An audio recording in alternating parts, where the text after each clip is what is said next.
Kaya naman pala tutol na tutol si Amy Marcos at lahat ng paraan ginawa niya para harangin ang pagkakaupo ni Jesus Crispin Remulla bilang ombudsman. Kaya naman pala kung si Sara ang presidente, hindi niya ia-appoint si Boying Remulla bilang ombudsman. Kaya naman pala criticize ni Pulong Duterte ang pagkakahirang kay Remulla bilang ombudsman at sinabi pa niyang it serves the interest of those in power. Meaning, ang pagkakaupo kay Boying Remulla ay para pagsilbihan si President Bongbong Marcos na nasa power. At kaya naman pala nagdemanda si Baste Duterte para i-disbar si Jesus Crispin Remulla in the hope na masira ang kanyang pangalan. At yung disbarment ay dahil daw sa pagpapadala ng grupo ni Remulla kay Digong sa ICC. Kaya naman pala, nagsanib puwersa na ang magkakapatid na Sara, Pulong, Baste at Amy para sirain at harangin si Boying Remulla na maging ombudsman dahil maraming mauungkat na sikreto at baho. Maulan na araw po sa inyong lahat, na imbag nga aldaw kada kayo aming kakabsat, and welcome back to my channel. In hot water po ngayon si dating Ombudsman Samuel Martires, lalo na sa kanyang pagkakadismiss sa kaso ni Senator Joel Villanueva ng sikreto nang hindi ipinaalam sa publiko.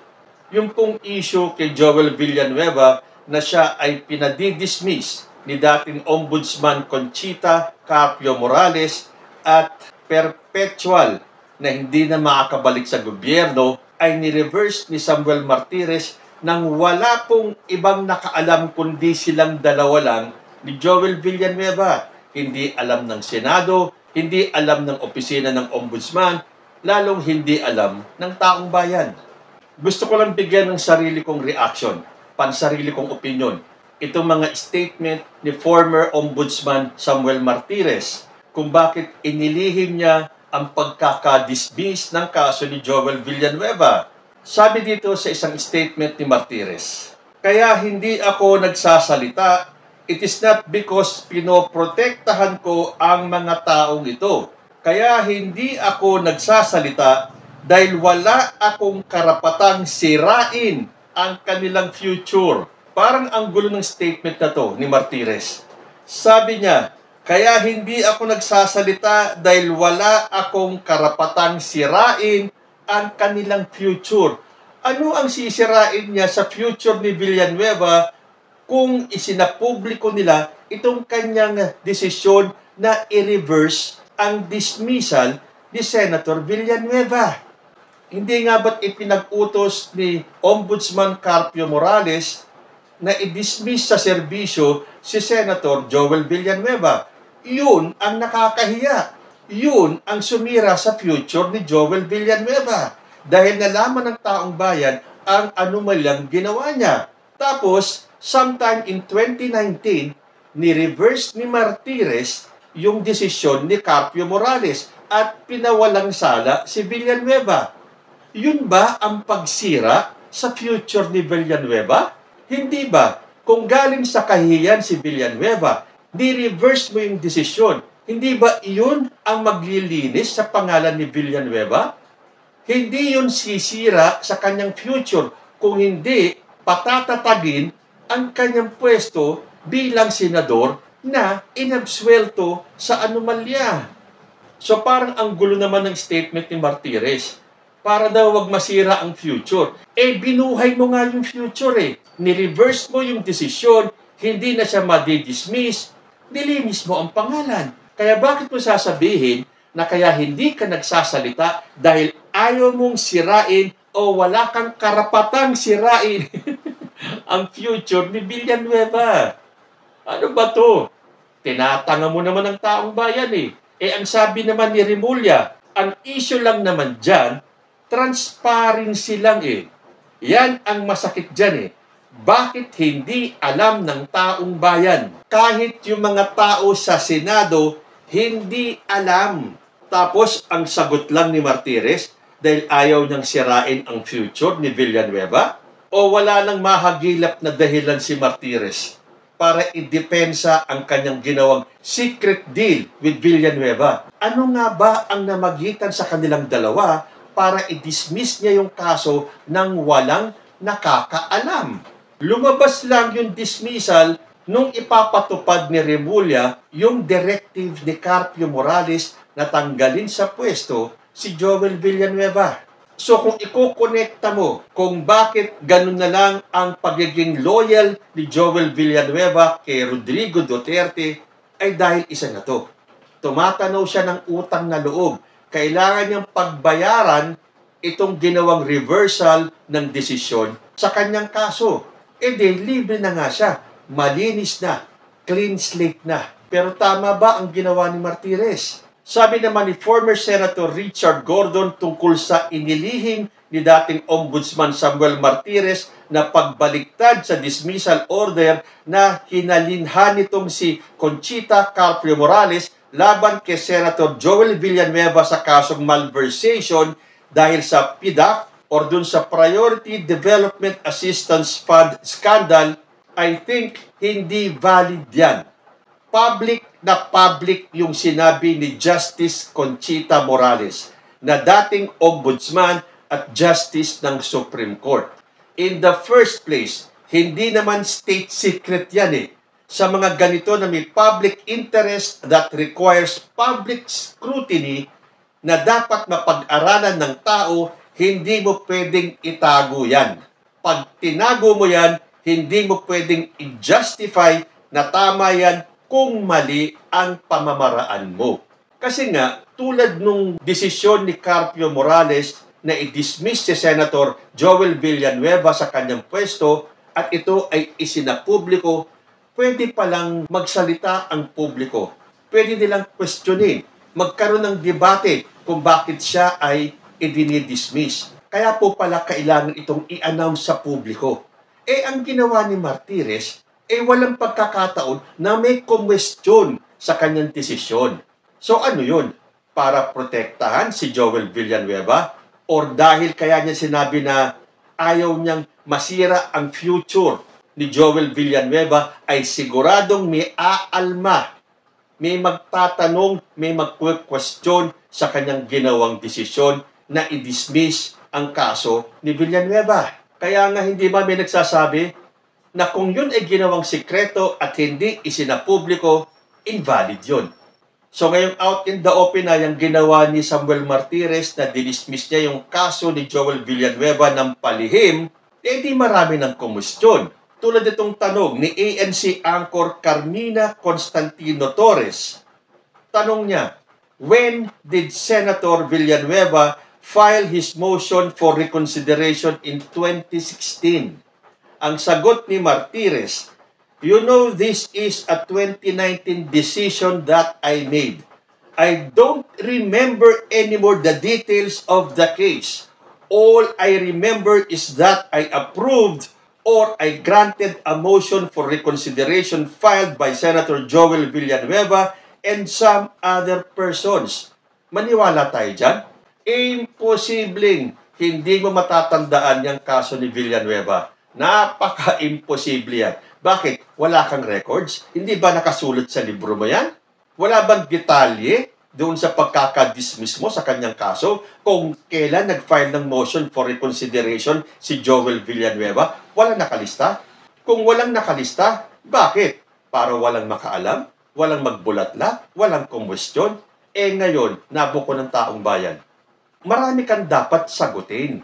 Hindi mo madadaan ng taong bayan sa, I don't remember na, hindi ko na alam. Basta ang matatandaan ko lang, inaprubahan ko yung motion for reconsideration. Ganun ba kasimple yun na akala mo tatanggapin ka agad ng taong bayan yung sagot mo? Na hindi mo na matandaan kung kailan. Basta inaprubahan ko. Period. So halatang halata natin, nagsisinungaling lang po itong si former Ombudsman Samuel Martires. Sabi pa niya dun sa kanyang hindi pagsagot tungkol sa kaso ito ni Villanueva, Hindi tungkulin ng ombudsman ang araw-araw na press con para sabihin, ito ang ginawa ko na ipahayag sa mga tao na nilagdaan ko ang kautusan sa pagpapatalsik kay Senator Juan de la Cruz. Marahil, ang aking kahalili ngayon ay ginagawa ito, pero ako ayokong magpasikat kapalit ng dangal na mga tao hindi pa hinahatulan ng korte. Ginagawa talaga tayong tanga ni Martires. Akala niya, hindi natin malalaman kung anong kanyang ginawa. Hindi kailangan magpa-press con araw-araw, pero kailangan ng transparency. Saka, importante yung kaso ni Joel Villanueva. Mantakin nyo, hinatulan ka na, natanggalin sa pwesto, at hindi ka na pwedeng humawak ng any government position. Tapos, sinalba mo ang buhay ni Villanueva, ni-reverse mo ang hatol laban sa kanya. O hindi ba dapat magbunyi si Joel Villanueva? Hindi ba dapat ipaalam mo sa publiko dahil naging hero ka, dahil naging savior ka ni Joel Villanueva? So, ito na naman panusot mo na hindi kailangan araw-araw magpa-press con, hindi tulad nung pumalit sa akin. So, binabaliktad mo. So, ang dapat pang sisihin itong ombudsman, Boying Rimulya, dahil ang gusto ni Rimulya, transparency. Pero sa'yo, dapat lihim ang lahat. So, maiiwasan mo bang magtanong ang taong bayan na kaya mo ginagawa yan, na ikaw ay isang DDS fanatic at kailangan mong protektahan ang mga DDS? Sabi pa ni Martires, lagi akong kinokonekta kay Duterte. Liliwanagin ko ulit na nung ako'y inappoint ni Digong, ang sinabi lang sa akin ni Digong, gawin mo ang trabaho mo. Ni isang salita kay Digong, wala akong narinig na, Sam, pwede ba pagbigyan mo to? Sam, pwede ba? Wala. Sabihin niyo yan sa mga DDS supporters na madaling mapaniwala. Huwag kami. Dahil natural, yung mga DDS supporters, maniniwala sa mga sinasabi nyo, kahit na puro kasinungalingan lang ang inyong sabihin, tatanggapin nila yan. Hook, line, and sinker. Kaya mapapaniwala mo ba ang taong bayan nung sinabi mo na pag-assume ko ng trabaho ko hanggang si Digong ay hindi na presidente at nagtapos na ang termino ko, ni isang salita kay Digong, wala akong narinig na, Sam, pwede ba pagbigyan mo to? Sam, pwede ba? Wala. Pero kahit na anong pagtatakip po, dilat po ang mata namin. Nakikita po namin, sinimulan mo yan nung pinahirapan mo ang pagkuha ng SALN ng mga government officials. Dati-rati, madaling mag-request ng SALN ng mga opisyalis natin. Anong ginawa mo? Pinahirapan mo ang pagkuha ng SALN nila dahil pwede ka naman mag-request. Kaya lang, tatanungin muna yung taong nire-requestan mo. Kunyari, gusto mong malaman ang SALN ng Vice Presidente. Tatanungin muna sa Vice Presidente kung papayag siya na ibigay doon sa nagre-request ng SALN niya yung dokumento ng SALN. At nung ginawa niya yung kautusan na yan, 6 na taon na hindi nasilayan ng publiko ang SALN ni dating Pangulong Rodrigo Duterte, nung pag-upo ni Boying Rimulya, isa yan sa kanyang ginawa. Tinanggal niya yung mga mahihirap na restrictions tulad nung tatanungin mo muna yung tao kung papayag siya. Although ang pagkakaalam ko ngayon, siyempre kailangan nilang gumawa ng guidelines. Kasi sa panahon nito, ng mga paninira ng mga kalaban, kung ganun kadaling kumuha ng SALN, siguradong gagawa sila ng issue sa bawat SALN na makuha nila. Pero sinisigurado ni Boying Rimulya na pwede na muling kumuha ng SALN. Pero ang pagkakarinig ko, kailangan maliwanag kung saan mo gagamitin yung SALN na yon. Tama nga naman, sa panahon ngayon, kailangan mag-ingat at busisiin kung para sa tama yung hinihiling nilang SALN ng kung sinong government officials. Hindi na po kailangan tanungin ng ombudsman yung involved na government officials kung papayag siya na i-divulge yung kanyang SALN. So, bakit naglabas ng directive si Samuel Martires na pinahirapan ang pagkuha ng SALN? Para hindi mabulatlat ang yaman ng mga Duterte? Ngayon, pwede nang kumuha ng SALN. Hindi na po mahaharang ng mga Duterte ang paglabas ng kanilang salin para mabulatlat kung meron nga silang tagong yaman. At pag nagkalabasan na ng salin, aba ilagot ngayon si Martires. Dapat isa sa mangunang maglabas ng salin niya ay itong si Samuel Martires. Sabi ni Senator Kiko Pangilinan sa bagong ombudsman, unahin niya ilabas yung salin ni dating Ombudsman Martires mula nung umupo ito bilang Supreme Court Justice hanggang sa pagbaba nito sa pwesto bilang Ombudsman itong 2025. Baka sakaling magkaalaman na bakit tutol ito sa paglabas ng salin. O hindi nga ba magtataka ang taong bayan? Bakit mo i-restrict? Bakit mo pahihirapan ang pag-request ng salin ng mga government officials?